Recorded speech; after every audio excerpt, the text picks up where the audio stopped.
ॐ सहना भवतु सहनौ भुनक्तु सह वीर्यं करवावहै तेजस्विनावधीतमस्तु मा विद्विषावहै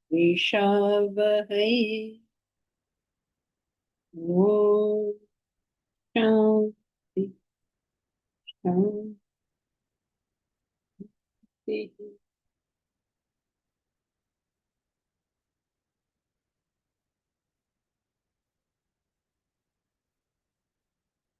Together we'll chant Bhagavad Gita, chapter 16, verses 15 to 24.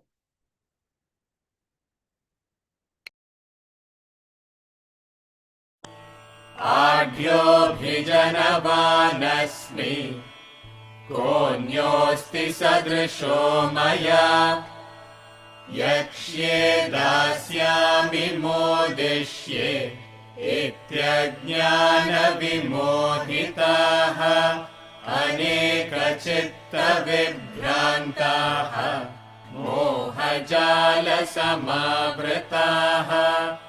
प्रसक्ताः कामभोगेषु पतन्ति नरकेषु च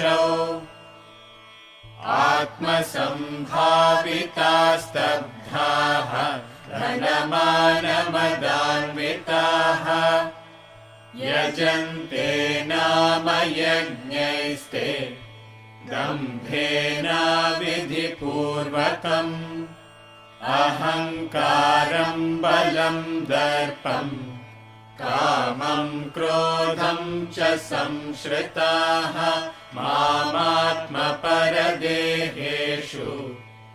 प्रद्विषन्तोऽभ्यसूयकाः तानहं द्विषतः क्रूरान् संसारेषु नराधमान् क्षिपाम्यजस्रमशुभान् आसुरीष्वेव योनिषु आसुरीं योनिमापन्नाः मूढा जन्मनि जन्मनि मामप्राप्यैव कौन्तेय ततो यान्त्यधमां गतिम् त्रिविधं नरकस्येदम् द्वारं नाशनमात्मनः कामः क्रोधस्तथा लोभः तस्मादेतत्त्रयं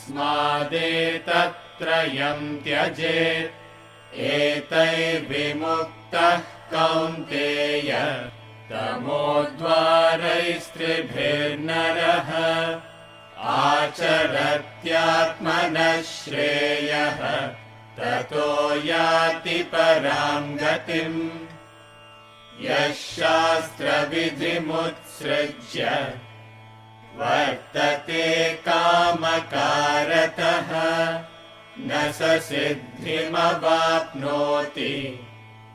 न सुखं न परां गतिम् तस्माच्छास्त्रं प्रमाणं ते कार्याकार्यव्यवस्थितौ ज्ञात्वा शास्त्रविधानोक्तं कर्म कर्तुमिहार्हसि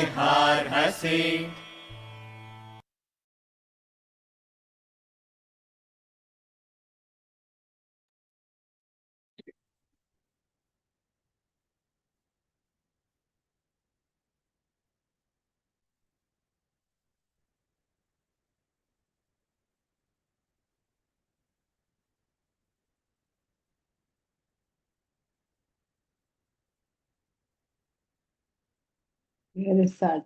Sarthak. I have Christian friends who think Satan makes them do stuff. They can claim I have Hindu friends who think gunas are forcing them towards certain actions. It's faulty thinking.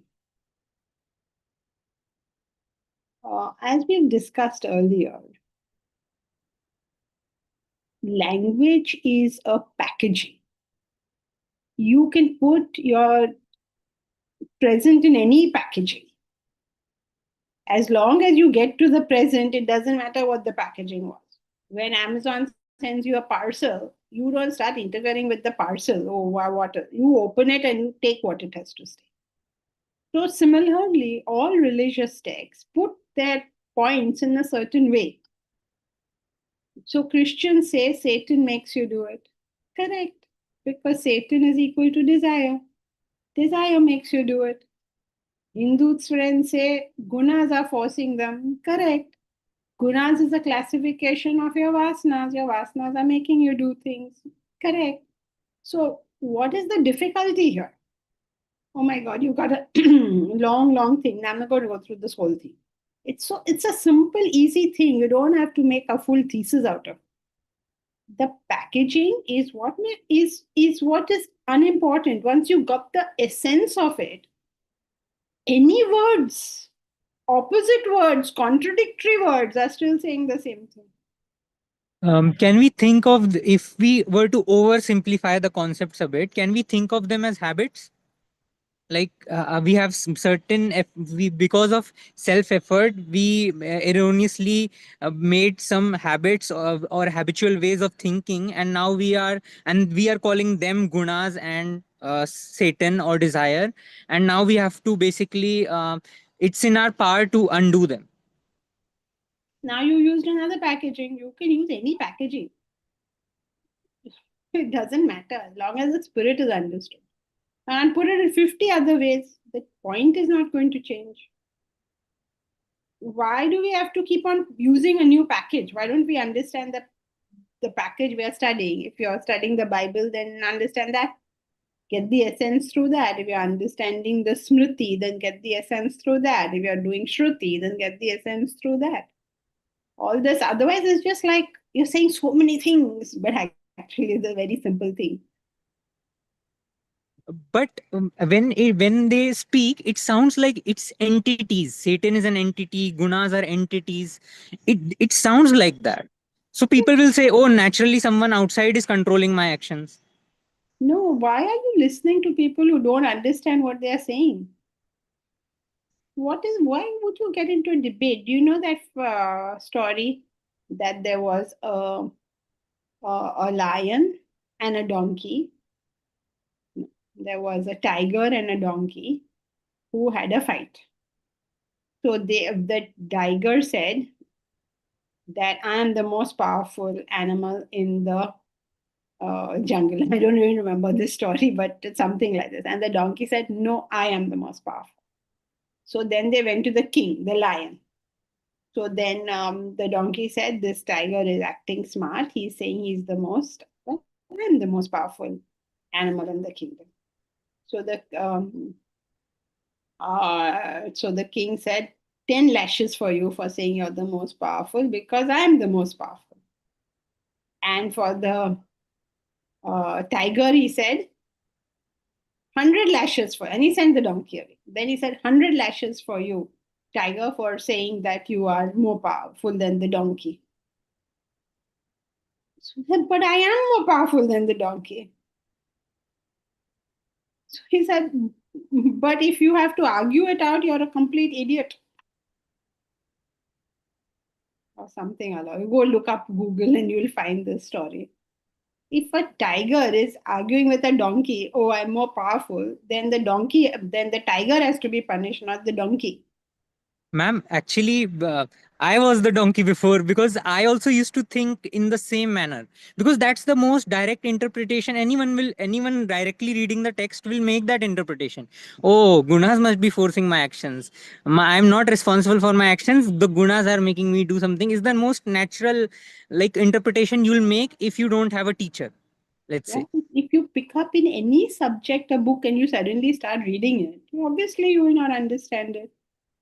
You're unnecessarily complicating this thing in your mind. Any subject, nothing to do with Vedanta. If I pick up a physics book today, especially their MSc books, I will come to my own conclusions what they're trying to say. Everybody will do that. You have any subject has to be studied systematically. You start somewhere, you go somewhere, you go somewhere. You can't take a child's painting and say, oh, he's a Picasso. No. Picasso can do all that everybody can do, plus he has added something. Now, what is the difficulty in painting like a Picasso? We will say, I can also draw like that. Any child can. No, then what's the difference? So, do not learn, do not argue with people who have not gone through systematic study. Moral of the story. Unnecessary confusion, right? Go step by step, learn properly. We're good. Karthik will come argue in GD with us. You're sure you want that? I think I'll be okay. Okay, go ahead. Argue with Deepraj. Okay. All right. So let's continue. Is there any other question? You've written a whole thesis, which now I cannot read so much. If your moral of your story is you have to put self-effort, yes, it is. That's correct. Right. Now, let's see. Where were we?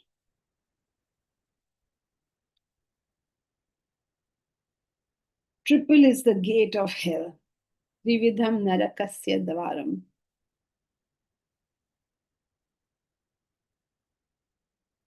So simply he has put it. What is hell? Hell is equal to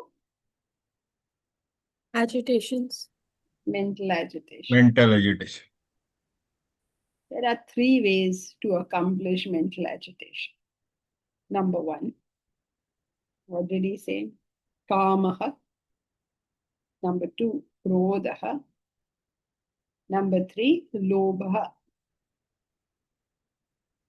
Isn't that the most, I don't know, insane thing you heard? Really? Is that what causes it? When I'm in traffic and people are just screaming and shouting and going slow and cutting lanes and behaving very, very badly, and I'm getting very, very angry. I am in Narak, that is correct. But how did what dwar did I enter? They are doing wrong things. I'm not doing anything wrong. They are very stupid. What did I do? I'm following the rules. I'm doing everything. So now you either use Bhakti Yoga or you use Jnana Yoga. Bhakti Yoga says, Krishna says, Trividham narakasya dwaram. Threefold is the gate to mental agitation. Is traffic included in them? Has he said traffic anywhere? No, at that time there was no traffic. Do you think he cannot tell if there was no traffic, then there was war? There was, I don't know, death. There were so many other things, right? Famine. Huh? Famine. Famine, inequalities. Can you imagine what were the inequalities earlier compared to what they are now? So, so many things he could have said. He doesn't say a single one of them. Please. Not a single. He says, Kama, Krodha, Lobha. 3. So, if you have faith in him, then you say, okay, I think that my wife is irritating me. I think that the traffic is irritating me. I think my Vedanta teacher is irritating me. But actually, only 3 ways of doing this. Kamaha, Krodhaha, Lobhaha. Who people are getting irritated by the Vedanta teacher? Yes, one man on YouTube wrote to me, "You're so arrogant." If you find something worthy in the class, take it. If you don't find it worthy, leave it. What is this discussion on personalities? The person may be arrogant, may be horrible, may be anything. How does it matter? Either what is being said is true or what is being said is false. After that, he has not responded. So I assume he has accepted that. Maybe today he'll hear what I said and then he might say again something. I don't know. I shouldn't take Pangano with all these people. So Jankiti looked at the attribute. He looked at the attribute. Why? Some people. Friday class. Which Friday class? Friday class. The attributes. When you don't No, see Friday, reality. Saturday class, not Friday. Saturday class. Saturday. Okay. You see the attributes instead of the essence, correct? So in a class, do not worry about the teacher is very sweet, not very sweet, very gentle, very arrogant, very this, good humor, bad humor, whatever, everything. Do not look, go to the essence. In language, do not look at that language, go to the essence. Just go straight into everything. Then you are on good grounds. Now, what is Krishna telling us? Dividham narakasya dvaram. Whatever you think is the cause of your agitation, wife, teacher, brother, son, child, traffic, war, inequalities, lack of world peace, whatever according to you is the cause of your agitation, according to Krishna. Trividham narakasya dvaram. And that too, he's being very charitable and made it 3 doors. Earlier, he was saying only 1 door. Now, because nobody's understanding him, he said, Acha chalo bhai, 3 doors. Nothing further than this. This is it now. Okay, Bhakti Yoga, Jnana Yoga. Okay, if in Bhakti you accept the Lord is telling you this and just gulp it. Gulp it doesn't mean believe in it, but understand what it's talking about in the sense that, okay, this is the cause of my problem, so I'm going to deal with this. Bhakti. Jnana Yoga. And all the Jnana Yogis will ask, how? Why do you say so? On what basis have you come to this conclusion? Okay, chalo, let us do Jnana Yoga. So what will Jnana Yoga say? Is it possible? Is it possible for the world to impact my mind in any way? If it be possible for the mind to impact my mind, for the world to impact my mind, then that's a cause and effect relationship. It must happen every time. Is it not so? Have you not seen that when suppose your child has just come first in class and you're really, really thrilled with it, or Aditi's daughter has come first in her swimming exam, in her swimming competition. She's just won national championship. And the maid in the house drops a glass, an ordinary glass, and breaks it. What will be Aditi's reaction? He will say, "Acha ye, chodo yaar, kabhi kabhi hota hai, jaanne do na." Isn't it, Aditi? Just I one. say good luck, good luck. Good luck, good luck. Very good, right? Now imagine this. Aditi, this is a bad example because it doesn't happen. But let us say Aditi has just had a fight with Himanshu. And then she's come out of the room. And the maid drops the glass. Now what will she say? I'll be agitated and say, why did you drop the glass? Right? So if the dropping of the glass was the cause of the whatever she did after that, then in both situations she should have done the same thing. But she didn't. And nothing about Aditi, please. None of us will. When we are in a happy mood, oh ho, sab guna maaf. And when we are in a bad mood, kuch bhi karo. It is like throwing water on a hot tawa. So, what is the causal relationship? Is there a causal relationship? If there is a causal relationship, it should take place each time. So therefore, we have to look for causal relationships in something other than the event itself. Two different people, same circumstance, same situation. Completely different, right?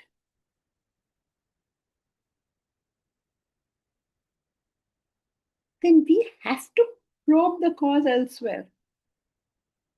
What is life? It's nothing but our own experiences. And these experiences are formulated by the mind, not by the world. Even if you maintain exactly the same external situation, the experience people can go through can be entirely different. See this class itself. For some people, they are learning something.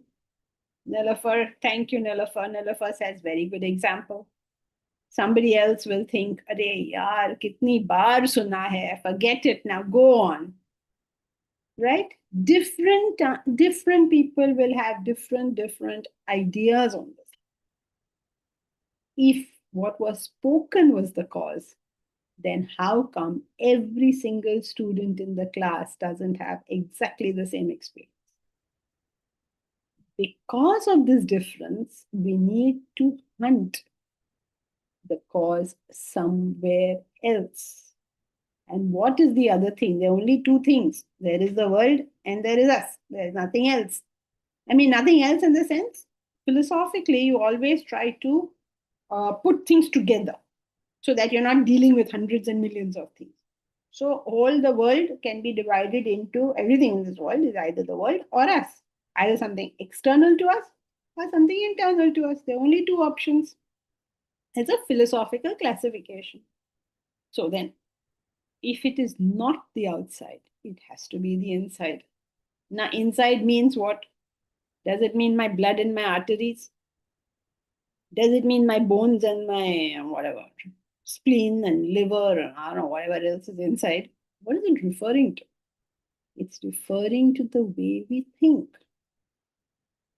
When my thinking is indiscriminate, irrational, it contains longing and craving. We call such a thing the mind. And this mind has three types of thoughts: kama, krodha, lobha. You already know that these are all interconnected. They're just different stages of the same thought. The mind has that. And as long as that is working, you will be agitated. It is a law. You can't change it. You can't change it. I can't change it. Nobody can bless you and say, okay, I bless you. You won't have this. It's a law. So therefore, what have you got to do? You have to engage the intellect. So how has he put it?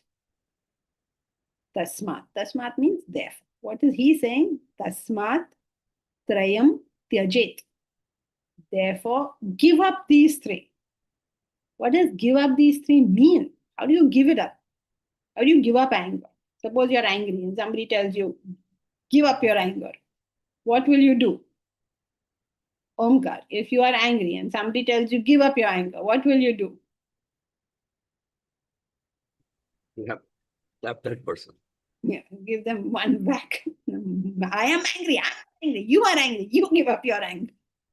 Nobody can advise anybody, right? Give up your anger. What is that even supposed to mean? If I'm angry or if I want something, I want something. Let us say Jayashree wants the ACs to reach the university plot by 27th of this month. Now, can we tell her, give up your desire? Right? What do you mean, give up your desire? How will I run? How will the retreat be ready if the ACs aren't there? Everybody will come and complain and grumble. Because now that our attention is off the plumber, now it will go to the ones. First, we will worry and grumble, oh, no plumber, no washrooms. I mean, washrooms are there, they're just not connected. Then the washrooms are there. Now what?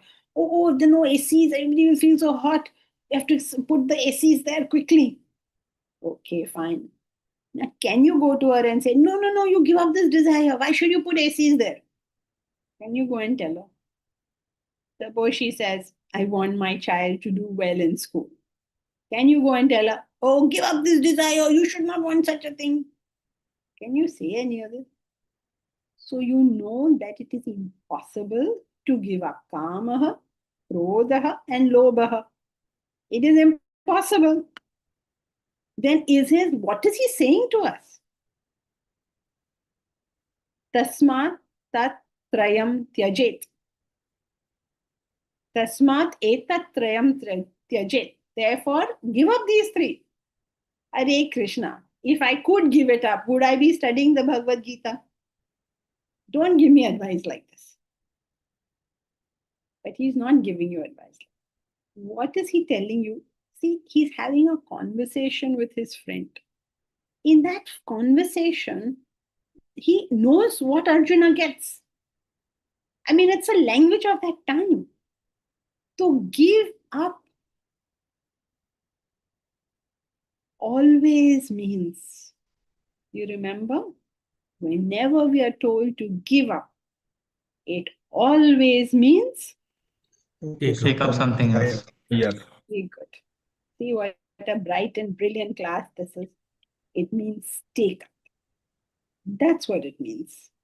It means take up something higher.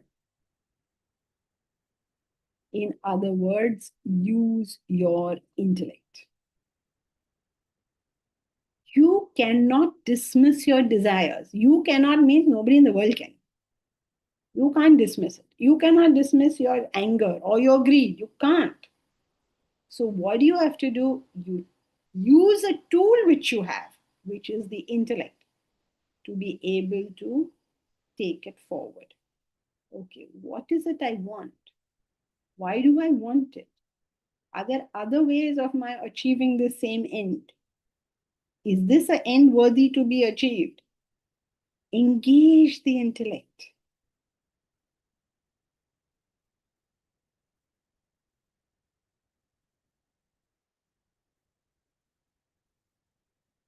Omkar, are you reading something or are you saying no? I can't tell.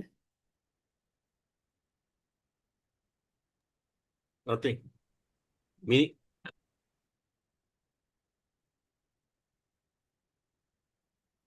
It is so very difficult for us to engage our intellect. Therefore, now we are catching hold of everyone and taking them to the campus and saying, you stay until you learn how to engage the intellect. Now, all of you can't come for 1 year, so come for whatever time you can and focus on it, please. Now, don't come there and say, oh, my AC is not working. If your AC is not working, you go fix it yourself. Don't say, my AC is not working. So, don't come and say, oh, this is not all right. That is not all right. Okay, so, is this clear? What has he told us? Important things. Number one, what's the first thing you have to know? That according to Krishna, there are only 3 gates to hell. If you have a different view, you can go lump it because your view is incorrect. Right? I mean, if you believe in Krishna, believe what he's saying and deal with it. If you're an intellectual and you say, okay, I don't mind listening to it, but explain to me how. Then we went through the logical process of how you can say so. But whether you go through Bhakti Yoga or whether you go through Jnana Yoga, you come to the same point that you have to deal with it. How do you deal with it? You have to engage your intellect. Okay, first you engage your intellect to say, is it something worthy of being obtained? Is it worthy of my time being spent in this? If your answer is yes, then you have to make a plan or program to do whatever it is you have. If your answer is no, then you have to start thinking of better things that are more worthy of being achieved. Yes, Bharat? Yeah, can you hear me? So engagement of the intellect is the first process to deal with the current desires, because if the mind is already occupied with desires, it won't have the space to think about the higher desires, right? No, not. I mean, if you're making a general statement applicable to the whole world, then you could probably say that they don't have the space to engage the intellect. But it's not like there is engage intellect and there is something else. It's not like that. There is only the answer when etat trayam trajet means engage intellect. Now, when you're engaging intellect, you have a twofold question in front of you. Firstly, is this worthy of being worked for? Is this worthy of my time? Is it worthy of my engagement? That's your question number one. If so, then you make a plan, a program, put dates, put time, organize yourself so that that thing is achieved. And by when, how much time am I putting in all of that? If your answer is no, then you find something more worthy of time being spent. Now, if you look at today's life, what is anybody's life going in? 90% of life, or let's say 70% of life, is going in earning money. 25% of life is going in scrolling. 5%, 4% of life is going in fighting with partners. And 1% is going in miscellaneous activity. Isn't that what is life today? Now you have to ask yourself, is it worth it? If you think it is worth it, then do this properly. If you think it is not worth it, then find something better to do. So it's not that first your desires have to be fulfilled, then, or that you don't have the mental space for intellect. If you don't have mental space for intellect, then well, Trividham narakasya dwaram. Ave હું શું કરું? I didn't make this law. Have I made this rule? This is a law in this world. I'm as helpless in front of it as you are. That is why the Vedas tell us, no? Amrutasya putraha. O children of immortality. If you choose not to deal with the immortality, you become subject to the laws of the world. That's it. It's a law. What can you and I do? We can't do anything. We can only realize the self and get away from these laws. That's your other option. But whichever option you choose, Bharat, all three will come under use intellect. So let's say the intellect was engaged and the report was that this is not worth pursuing. But even if the power of the desire is strong, one struggles to stop that activity. So, in that context, one needs to find the noblest desire and pursue it. Yes, not initially. Initially, you work hard and you try to avoid it. But if there is no alternative, then yeah. But this cannot be for every desire. You say, no, now I can't do anything. I have to do it. Yes, after you do your sadhana, some desires will be left, which need physical exhaustion, in which case do it. Because you have tried, you understand the concept, which is you have to get away from the narakasya dwaram. Why are you playing at the narakasya dwaram? Just get away from it one way or the other. But even if you do plan to do it, still intellect has to be engaged. Whether you do or you don't do, intellect has to be engaged. That's the point here. So first, you can use like a vacuum cleaner. Your vacuum cleaner is what? Absorbing dirt. What? What did you say, Milind? Absorbing the dirt. Absorbing. Absorbing the dirt. Absorbing the dirt. Dirt. No, what is that? Is what the vacuum cleaner does. I'm saying, what is your vacuum cleaner? It's the goal. Morning studies. No, intellect. First, you gain knowledge of the higher. 90% of your problems disappear there. Because what seemed very, very significant, you come to Vedanta, its significance just peters away. In every line, I mean, imagine, they address us as Amrutasya Putraha. That's how they're addressing us. Now, what are we going to say? We are the children of immortality. Now, what is my problem? Arey, my maid didn't come today.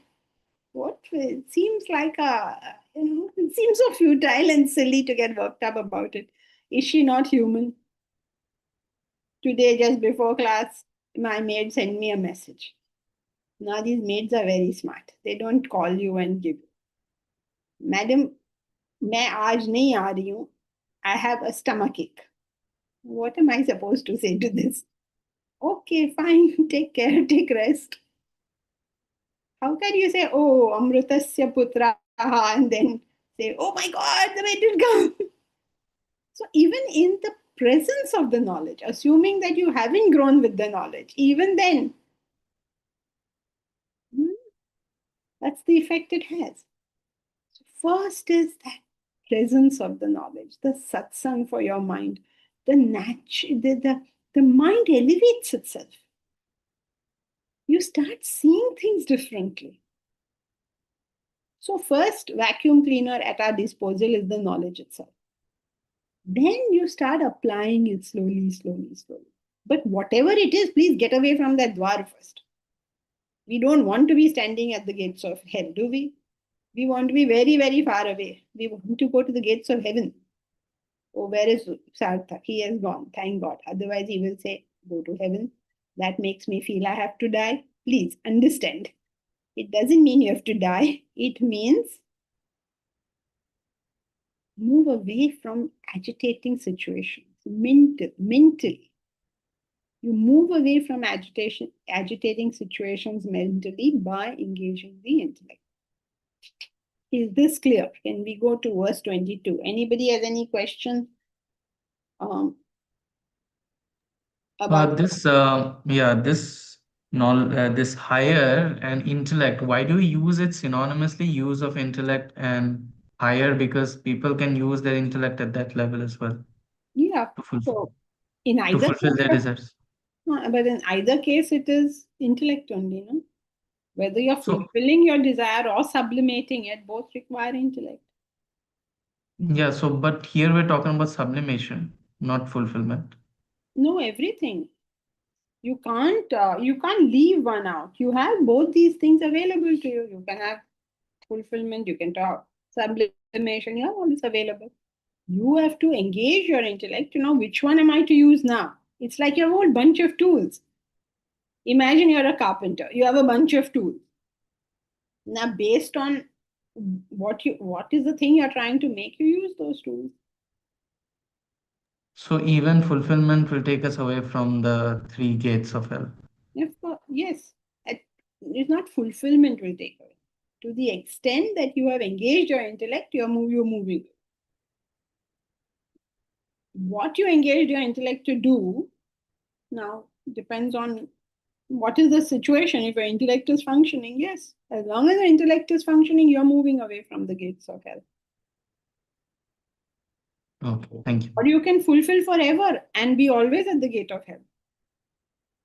So it's not fulfillment. There's no causal relationship there. No, but we have to fulfill through the intellect. You have to engage the intellect. You're constantly, you and Bharat are trying to get to either sublimate or fulfill. No, you engage intellect. And then you have tools. And you use the right tool at the right time. Okay, got it. Thank you.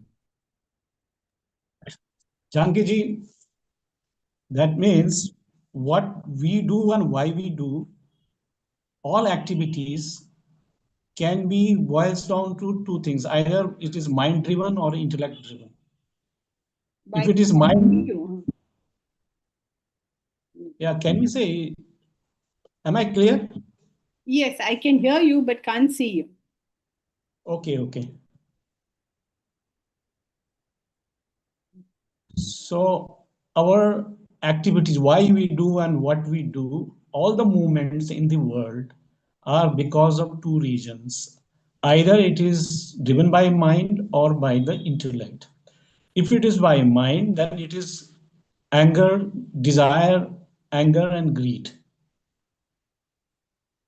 And if it is intellect, as you are saying, that you are trying to find out what is important for me to do or not.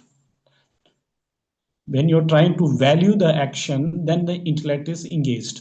If you don't assess the action, that means mind is automatically doing the action. Not just the action, also the purpose of the action. You have to start from there, no? What is this action being performed for? So engaging the intellect means that is intellect, which is assessing the situation and doing accordingly whether it is right for me to do or not. And if it is one is not assessing the situation, that means it is instinctively drawn or impulsively drawn to do something which is desire driven. So to counteract that, it is necessary to engage the intellect. yes. Okay. Right. Thank you. It's like So, engaging. Janki, so you mean to say when you say to move away from the gates of hell is basically engaging your intellect and continuing to engage your intellect because you will still have the anger and greed within you at a certain level. So moving away, does that mean to constantly engage the intellect? But Aditi, if the cause of agitation is absence of intellect, only as long as you are engaging the intellect will the agitations not be there. No? Whether you do, it's not about whether you do constantly or not. Cause of agitation is absence of intellect. Wherever there's absence of intellect, agitation will happen. Because it's a causal relationship we are drawing, right? So if you are going with irrational thought, consequences, agitation. If you're engaging the intellect, consequences, you move away from agitation, I mean, depending on how much you use the intellect. So it's a causal relationship. So you say, oh my God, I have to continue. I mean, as long as you plant mango seeds, only then you will have mango trees. The moment you stop planting a mango seed, where will the trees come from? But Janki ji, it's not like you stop, but there are situations where sometimes it's just you don't use your intellect and you, at the spur of the moment, get angry or whatever is. So, that is what it means to stop. okay, the temporary, at that point, you're not using your intellect. Whenever you're not using it, agitation. Doesn't matter with you don't have to, as long as you get the causal relationship. Wherever it's not there, there you go. It's not, oh no, I always use my intellect, but this time I did well. Then there you go. So it's not a question of no, so I use it all the time, but this time I didn't. Then this time you will face consequences. They're always engaged. I mean, it's not an advice to engage. It's a causal relationship. Once you get it, okay, somebody says something to you. Okay, you say, oh, in the morning I'd engaged my intellect and studied. No, but what are you doing now? Now I'm giving it to him. So then, so somebody says something to you, can you pause for a second and see whether any reaction is even expected from you? Everybody saying something idiotic to us does not require a reaction.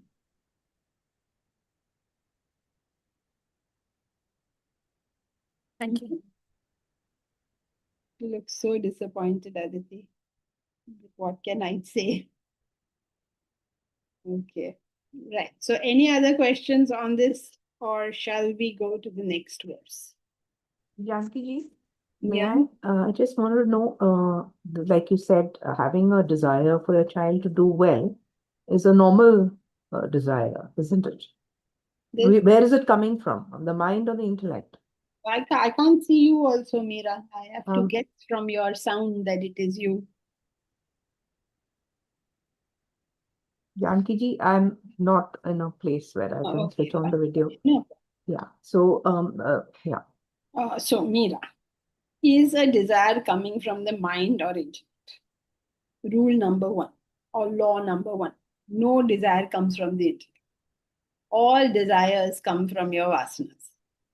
They come from your vasanas and they manifest as desires in your mind.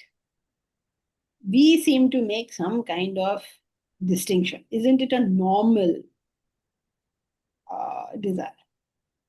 It's a usual desire. Most parents want that. Is it normal? That I cannot answer. What is a normal and what is an abnormal desire? Is a desire for power and prestige and fame, is it not normal? Doesn't everybody have that desire? Is a desire for money, for reputation, for I don't know, the well-being of your friends and the non-well-being of your enemies? Doesn't everybody have that? So what is normal and what is not normal? Every single animal desire is normal, right? Everybody has them. To eat, to drink, to make merry. So what's normal and what's not normal? The point Vedanta is trying to make is that if you have a desire that your son does well, we are not getting into a judgment of whether this is a desire you should have or should not have or any of such thing, or it's normal or abnormal. The first question you have to ask yourself, that my son doing well means what to me? What does that sentence mean? The next question you have to ask yourself, what are the ways and means by which I can achieve that desire? If my son, let us say for argument's sake, is a lazy lump, he doesn't do anything. Now, my having a desire that he does well is going to take me to Narakasya Dwara.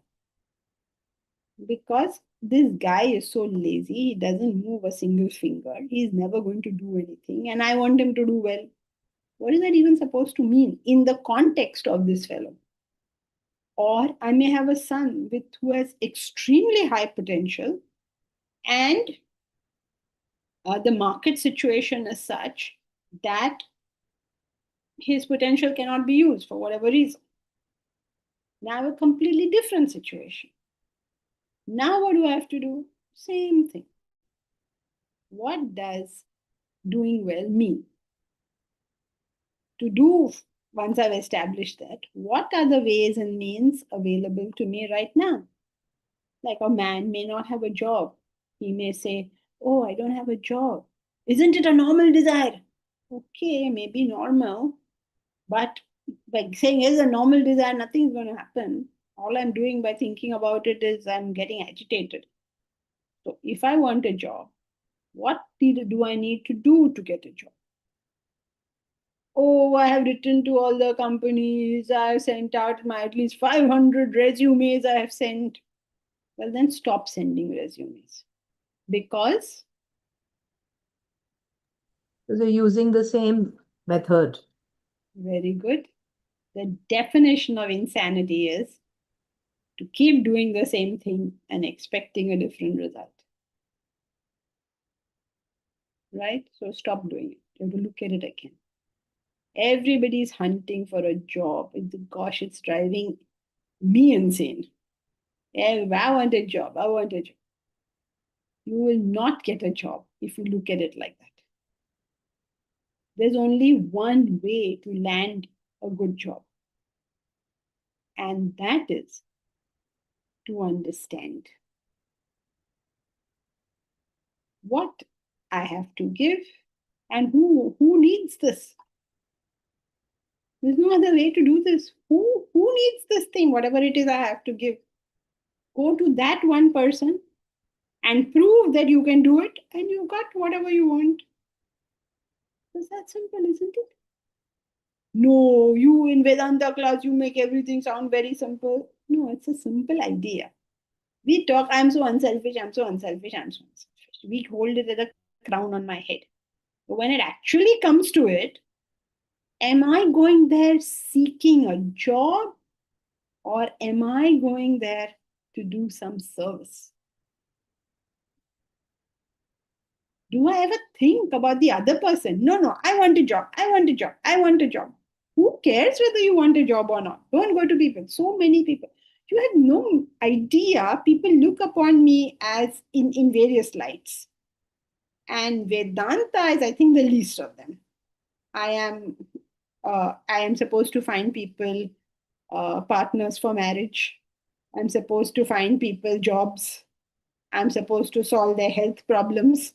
I don't know, why am I supposed to do all this? All I do is I take a Vedanta class. But somehow, like this thought, when they can't find any job or they can't find any bride for their child, then they will come to me and they will say, you find something. But where am I to create jobs from? As if I am running some massive organization. So what to do? And if you try to tell these people, please stop this hunt for a job. Think in terms of, who am I serving?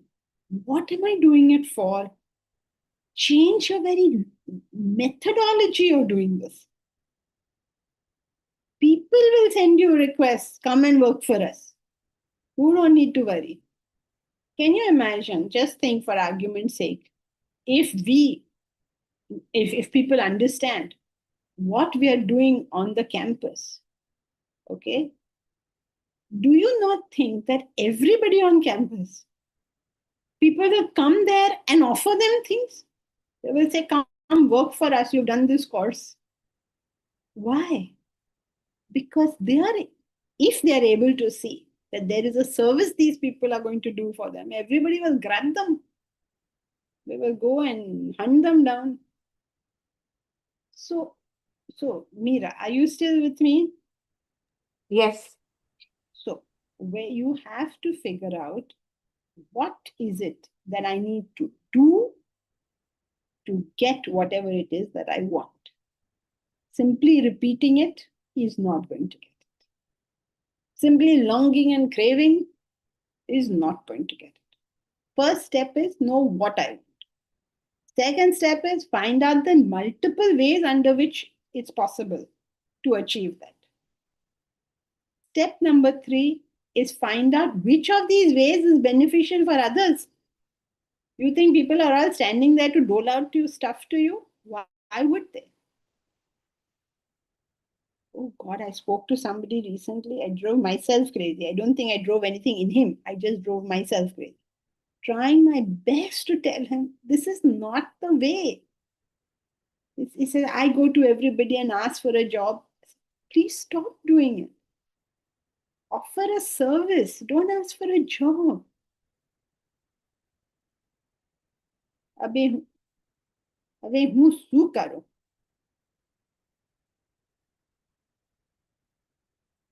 So Meera, this is nothing to do with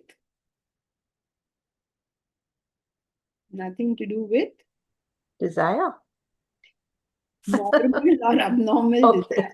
Okay. It has to do with, what is the situation? What can I do in that situation? What all is available to me? What is this person? I want my child to do well. So what does that mean? What are the methods available for that?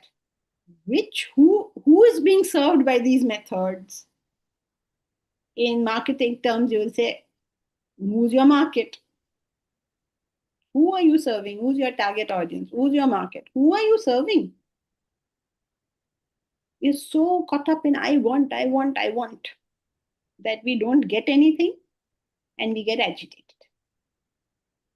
So, Janki ji, my question was the desire. So, any desire comes only from the mind.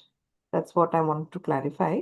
And secondly, when you do have a desire, use your intellect to, at that point, to You assess. already know. Yeah. This much, you and everybody in the class Hmm. knows.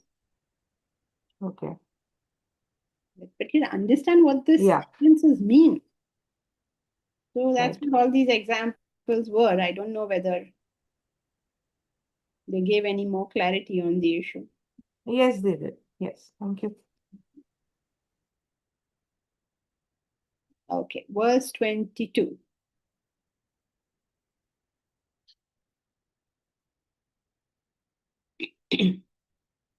एतैर्विमुक्तः कौन्तेय तमोद्वारस्त्रिभिर्नरः आचार्यत्यात्मनः श्रेयः ततो याति परां गतिम् एतैर्विमुक्तः कौन्तेय तमोद्वारस्त्रिभिर्नरः आचारत्यात्मनः श्रेयः ततो याति परां गतिम्.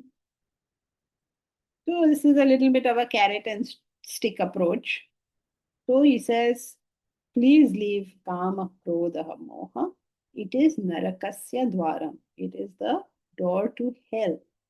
Please leave this nonsense. Please leave this erratic, irrational, mind-driven way of living. You'll only get agitated. So this is your pain point. Then he's giving you a carrot. Etaihi vimuktaha. When you are freed from this, O Kaunteya, tamo dvarehi tribhirnaraha. So what is it? Tamo dvarehi. Tamo dwara, tamo means darkness. So why is it called tamo dwara? It is agitation, and the second thing, it is darkness.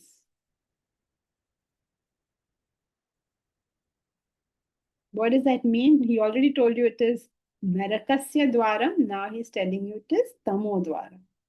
Narakasya dwaram refers to the agitation. Tamo dwara refers to darkness. Tamas means darkness. So it's a tama dwara. It is a gate of darkness. Meaning now what is gone? Clarity, intellect. Knowledge. Intellect. Knowledge will go. All that you have studied in class will disappear like that. You will forget all of it. It is a tamadvara. It will not allow you to see the light.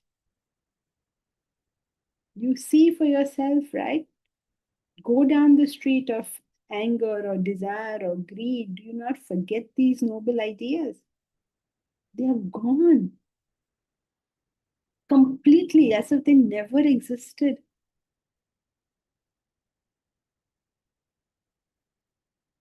There is a narakasya dwara, it is a tamo dwara. You lose both your mind and your knowledge. Experienced it today, okay. We all experience every day, Deepraj.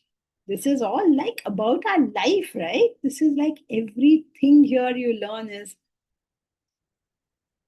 I mean, if you learn it, you understand how all of life is being ruled by this thing.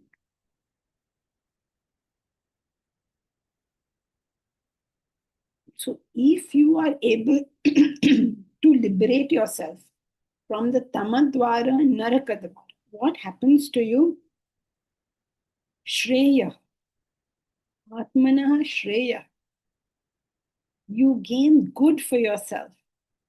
Now, the Shreya, which you are supposed to get in Indian thought, when you say you do good to yourself, in Western thought, often that good can be understood to be your personal welfare.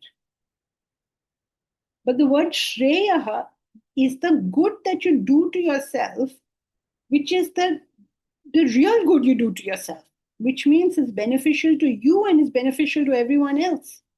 It's not merely good at the expense of others. Like I built a huge factory, cut down every tree in there. All the poor people I have, whatever, sort of exploited. I've done good to myself. I made so much money, but it will not come under Shreya. Shreya is a very, very good word because it is different from just serving your self-purpose. Shreya means you've done such a thing that it has been good for you and it's good for everybody. That is the concept of Shreya. So he says, if you leave this, you will do Shreya. Isn't that so true? If you're full of anger and greed and desire, what good are you going to do to anyone? But if you're able to function without it, you will be clear, you will be happy, and you will create goodness for everybody around you. You got to sort of hold that within you. Okay. Yes, let's hope so, Mira. So you do good to yourself and everyone around you. That is the concept of Shreya. If you do Shreya, what is the biggest benefit you get is Yati Param Gatam. You go to self-realization. So that's it for today. Now I have to tell you about the what is all the gossip on the plot. So work is going on. Oh, I'll tell you about retreat.